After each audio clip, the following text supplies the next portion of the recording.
Hi. Hello. నమస్తే అండి. కొత్త వీడియోతో మళ్ళీ మీ ముందుకొచ్చాను. యాక్చువల్లీ ఈ వీడియో కార్ల ధరల గురించి ఈ వీడియో అండి. ఇదే వీడియో నేను ఆల్రెడీ ఇంతకుముందు కూడా చేశాను. కానీ ఇప్పుడు మాత్రం మళ్ళీ కొత్త రేట్లు పెరుగుతున్నాయి, పెంచుతున్నామని చెప్తున్నారు కార్ల కంపెనీ వాళ్ళు. సో, ఒక్కసారి ఏమి ఏమేం కార్లు రేట్లు పెంచారని చూసుకుందాం. కార్ల ధరలు ఏప్రిల్ 1 నుంచి పెంచుతున్నట్టు Mercedes Benz, Kia, Tata Motors వాళ్ళు ప్రకటించారు.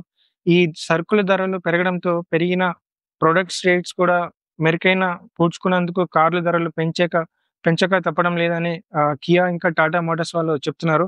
ఏప్రిల్ 1 నుంచి తమ కారు ధరలు 3% మేరకు పెంచుతున్నట్టు Kia India senior vice president Hardeep Singh తెలియజేశారు. ఈవెన్ ఈవీ కార్లు కూడా ధరలు పెంచుతామని చెప్తున్నారు. టాటా మోటార్స్ విద్యుత్ కార్ల నుంచి అన్ని రకాల కార్లు ధరలు ఏప్రిల్ 1 నుంచి పెంచుతున్నట్టు ప్రకటించారు.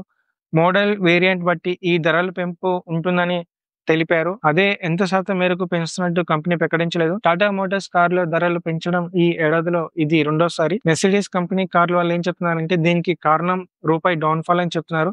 కరెన్సీ మార్కెట్‌లో రూపాయి బలహీనత కొనసాగినట్లయితే ఏప్రిల్ నుంచి కార్ల ధరలు పెంచక తప్పదని లగ్జరీ కార్లు company Mercedes Benz MD, CEO Santosh Iyer అన్నారు. డిమాండ్ అంతగా లేని కారణంగా కనీసం 2 క్వార్టర్స్ పాటు అమ్మకాల్లో ఒత్తిడి కొనసాగుతుందని ఆయన చెప్పారు. గత 20 రోజులు కరెన్సీల కదలికలు ఆందోళన కలిగిస్తున్నాయని చెప్తున్నారు. ఇప్పటికే 95కి చేరిందని చెప్తున్నారు. ప్రస్తుతం తమ కార్ల ధరలు 90 స్థాయిలో ఉన్నాయని అయ్యర్ తెలిపారు. సో, ఈ గ్యాప్ కవర్ చేయడానికి తమ ధరలు పెంచుతామని అయ్యర్ చెప్తున్నారు. అంతే అండి వీడియో కిందన లైక్, సబ్స్క్రైబ్ బటన్ ప్లీజ్ చేయండి. మంచి వీడియోతో మీ ముందుకొస్తాను. Thank you. See you. By.